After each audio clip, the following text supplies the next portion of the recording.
ধানের বদলে ভুট্টার জয়, দক্ষিণ দিনাজপুরে কৃষির নতুন আশা। দক্ষিণ দিনাজপুরের কৃষিক্ষেত্র এবার এক নতুন অধ্যায়ের সূচনা হতে চলেছে। ধান কাটতে দেরির জেরে সরিষা চাষ পিছিয়ে পড়ায় জেলার কৃষকরা বিকল্প হিসেবে ঝুঁকছেন লাভজনক ভুট্টা চাষের দিকে।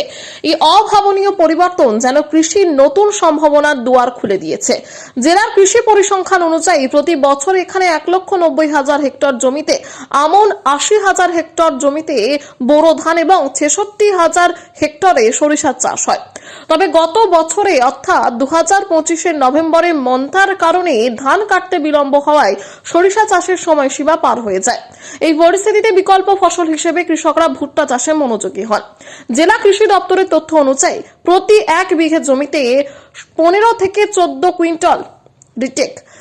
জেলা কৃষি দপ্তরের তথ্য অনুযায়ী প্রতি 1 বিঘা জমিতে 14 থেকে 15 কুইন্টাল ভুট্টা উৎপাদন সম্ভব, যা থেকে 6 থেকে 7,000 টাকা পর্যন্ত লাভ হতে পারে। হাইব্রিড চারার ব্যবহার এবং অত্যাধুনিক যন্ত্রপাতির মাধ্যমে ভুট্টা চাষের ফলন আরো বাড়ছে।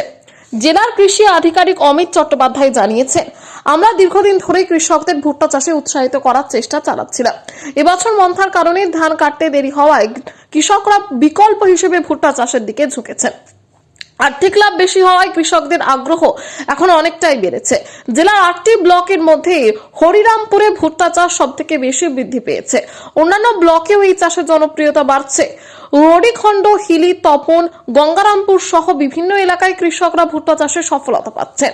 সরিষা চাষের তুলনায় ভুট্টা চাষের লাভ বেশি হওয়ার কারণে আগামী দিনে এই ফসল জেলার কৃষিক্ষেত্রে গুরুত্বপূর্ণ স্থান দখল করবে বলে আশা করছেন কৃষি বিশেষজ্ঞরা।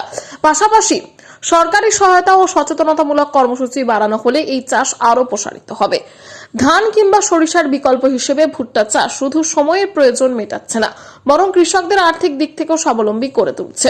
দক্ষিণ দিনাজপুরের কৃষিক্ষেত্রে এই পরিবর্তন নতুন দিশা দেখাচ্ছে এবং ভবিষ্যতে এটি জেলার অর্থনীতিকে আরো সমৃদ্ধ করবে বলে আশা করা যায়।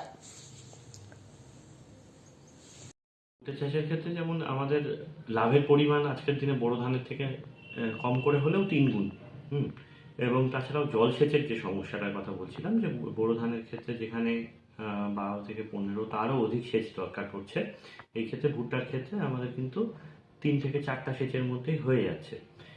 যদিও ভুট্টা চাষের ক্ষেত্রে একটু খরচটা প্রাইমারিলি বেশি, খরচ অর্থাৎ সারের যোগানটা একটু বেশি দিতে হচ্ছে, কিন্তু দেখা যাচ্ছে দিনের শেষে কিন্তু কৃষক বেশি পরিমাণে প্রফিট নিয়ে যেতে পারছে। তো আশা করছি আমাদের এই বালুরঘাট ব্লকের ক্ষেত্রে যদি বলি, যে আটোর, মাহিনগর, আপনার পিরিজপুর বা আখিরা অঞ্চল, এইসব জায়গাগুলোতে ধীরে ধীরে ভুট্টার এলাকা প্রচুর বাড়ছে। পার্শ্ববর্তী আরও জায়গাগুলোতে ছড়িয়ে ছিটিয়ে কিন্তু ভুট্টা হচ্ছে এবং কৃষকরা এ ব্যাপারে আগ্রহী। তো অবশ্যই ভালো দিক এটা একটা। Thank you. আপনার নাম স্যার? আমি তনয় সাহা, সহ কৃষি অধিকর্তা বা assistant director of agriculture, Balurghat block. Thank you.